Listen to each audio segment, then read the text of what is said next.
And so I want us all to just be able to come into this area that we're in. And I think that we're going to wait just about maybe 30 more seconds because people are still just popping on since it is noon.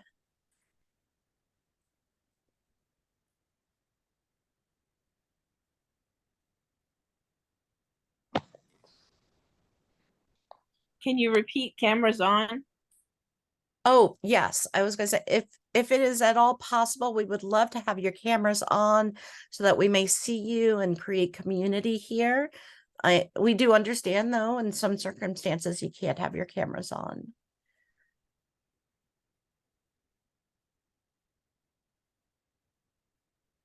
So this is Ellen in San Diego. I'm driving, so I Yes. have to turn my camera off.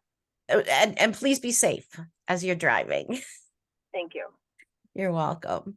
I love seeing all of the animals, our pets. It's wonderful.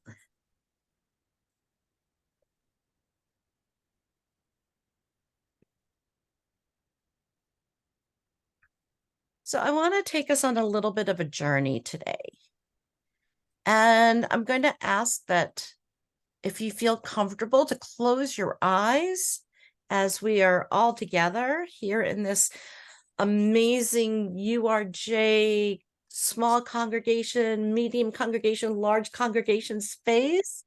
Um, as we are all together, and just for us to take a moment to center ourselves. And I want you to imagine that you are walking into a forest. It's lush. It's the trees are have green leaves on them. There are plants growing all around your feet and your ankles. You're able to just walk on a carpet of all different colors from nature. And as you walk through this forest, you feel that the temperature is cooling down to where it's just absolutely perfect for your body.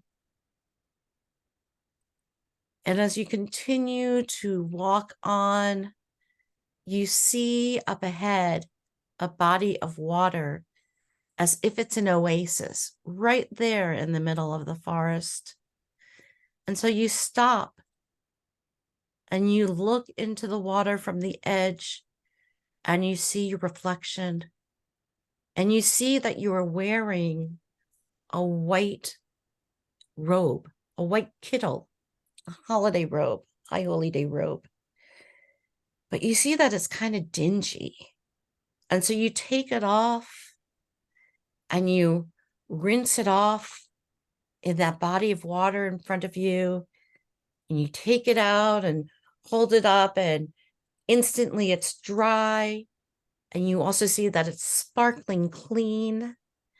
And you put it back on and you wrap yourself up in that. You take a few moments to once again reflect at your image in the water.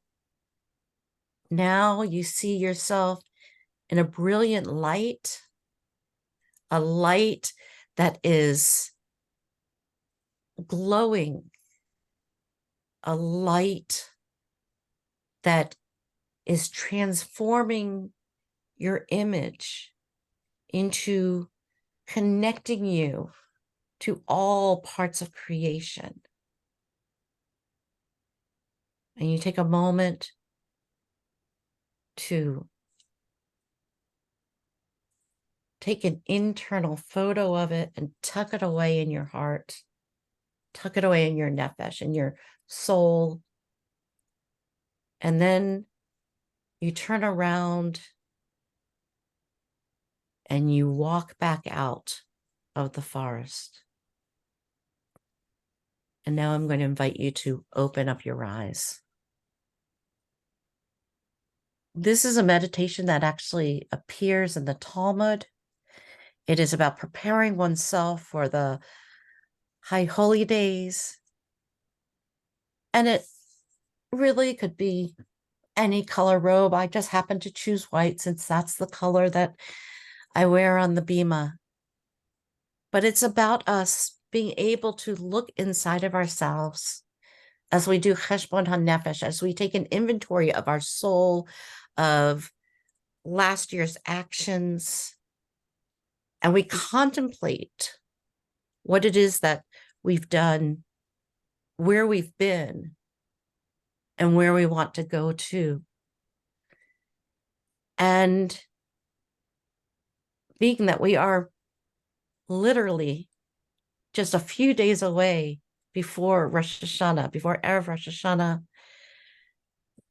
we also take these last moments of 5783 to think of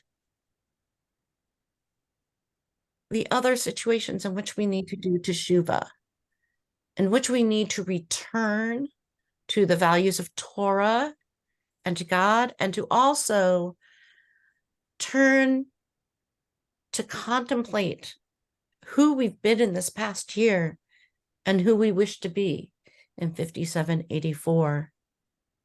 It's also the time for us to go to those we have wronged and to ask their forgiveness.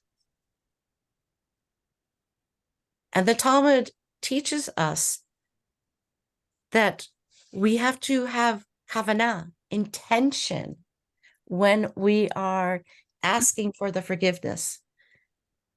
And yet, if the person that we are asking does not forgive us, and we sincerely ask them 3 times, then the onus is upon them.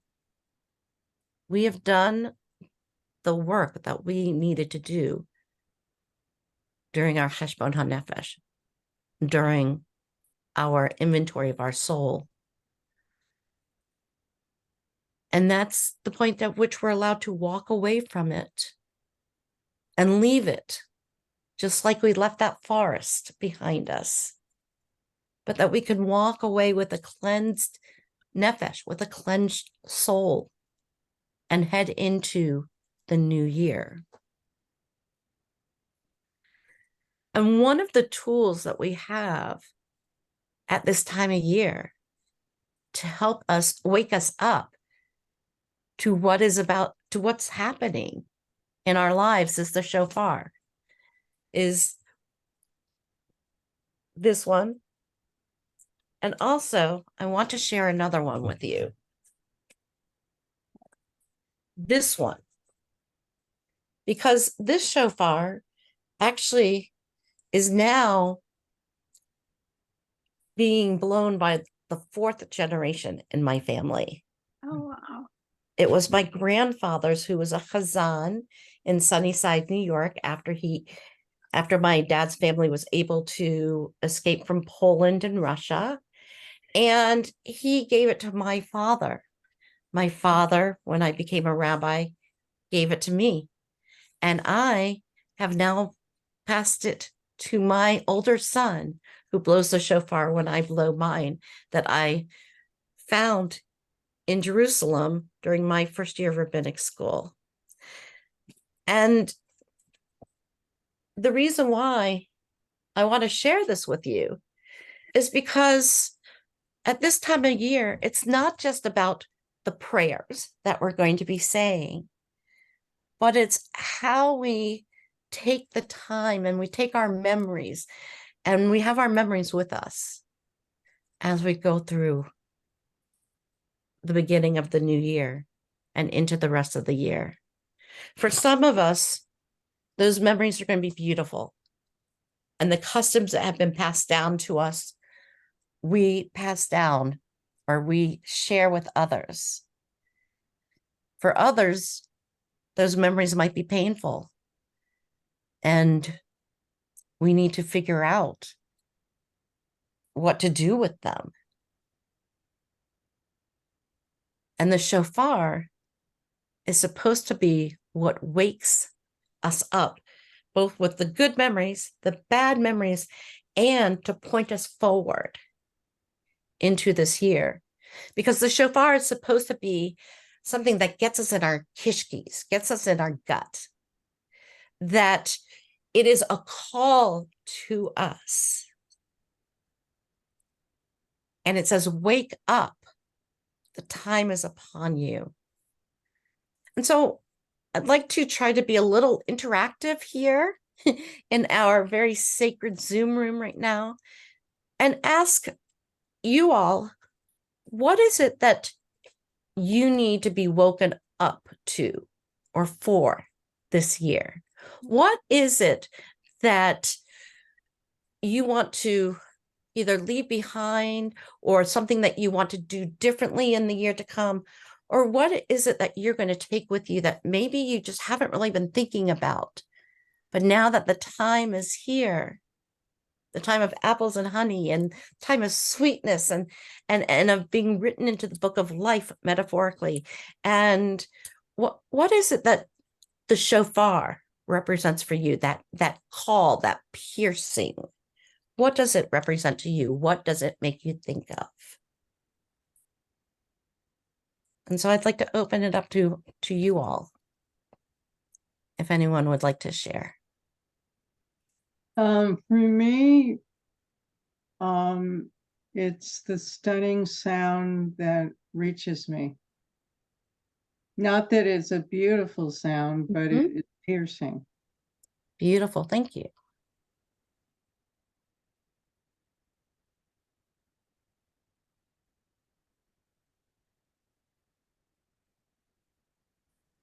Marie, I see that your hand is up. Or Shlomit. It wakes me up to realize that I am in charge of my life and that I'm in charge of how my life turns out. And that some of my behaviors, patterns, I need to realize that I'm in charge of changing them and of being in charge of my emotions. Wonderful. Thank you for sharing.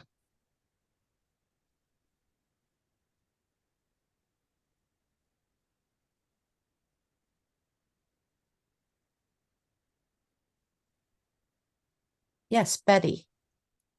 The last 3 years, I've lost 5 members of my family, 3 of them extremely important to me, including my husband.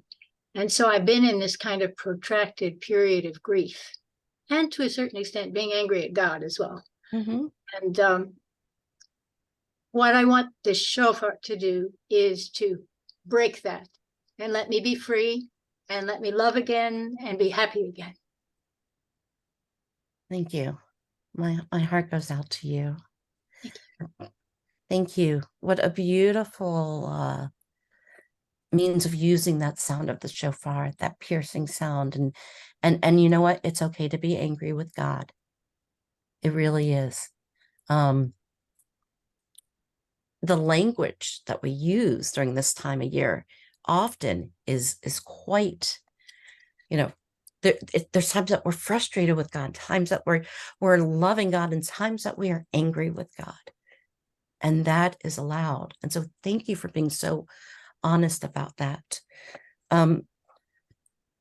Someone who private chatted me says, it wakes me up to the recognition that the time is passing and I need to act now. I need to change things in a way, in the way I raise my kids now as soon as possible. I think many of us with children are right there with you, that one of the goals that I have set for this coming year is to be more understanding of my children and to be able to listen and hear them more than just reacting. And so I appreciate that you shared that with us. So I want to share with you, I teach the teens of our synagogue, of our temple, on Sundays. And we were learning how to blow shofar because two of them are going to blow shofar for us this year.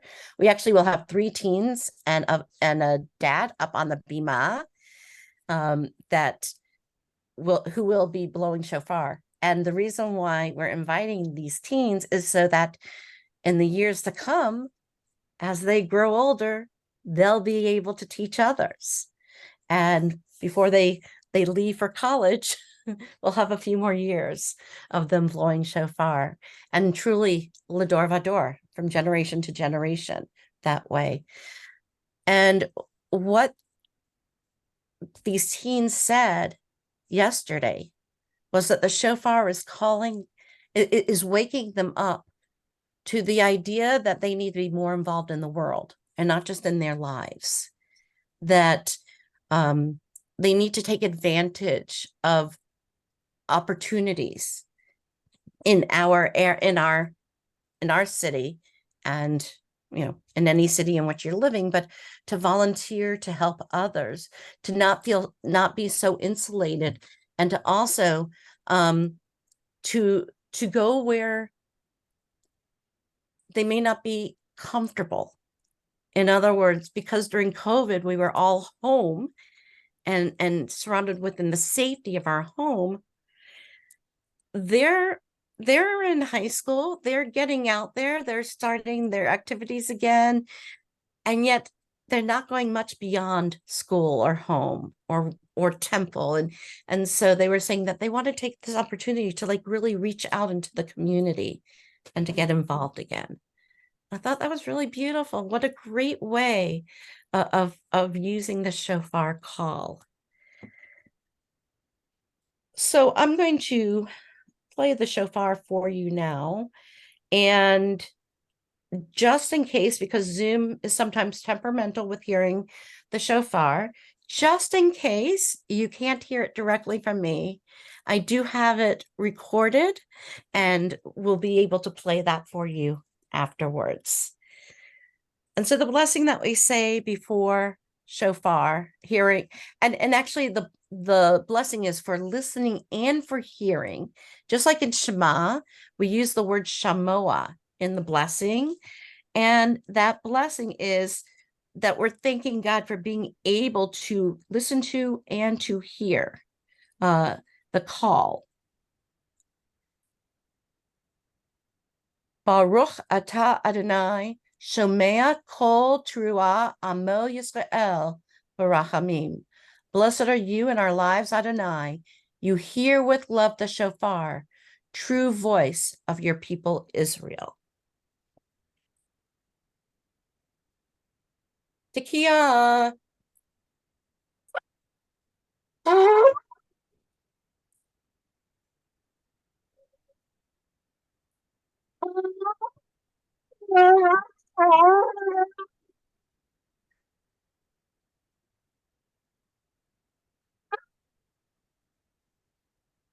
Did that come through? No. No. So you didn't hear how beautiful it was, what a beautiful ending. No, I have it recorded just in case. So I'm going to share my screen with everyone and play it for you.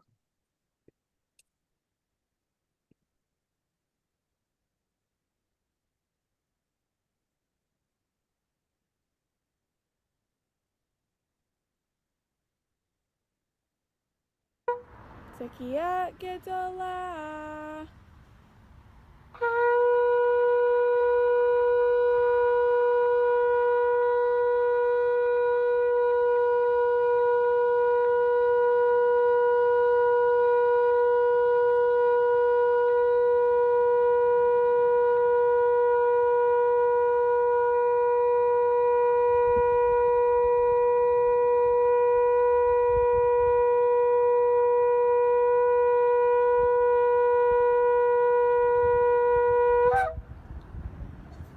Shana Tova.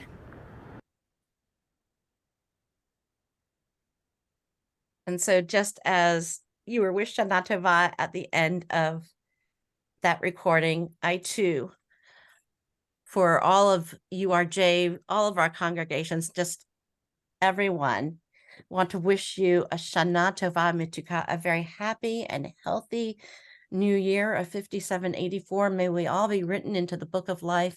And thank you for joining us during this wonderful opportunity of creating sacred community together across time and space. Shana Tova, everyone. Take care. Shana Tova. Shana Tova. What See you does tomorrow. what does mituka mean? Oh, umituka and sweetness. Oh, okay. Shana Tov, Rabbi. Thank you. You're welcome. Thank you for joining us. Thank you, Thank rabbis. Shana See you at Tova. Torah study. Shana Tova. I'll see Carolyn and Tom and Charlotte very, very soon in Torah study. Take care, everyone. Bye-bye.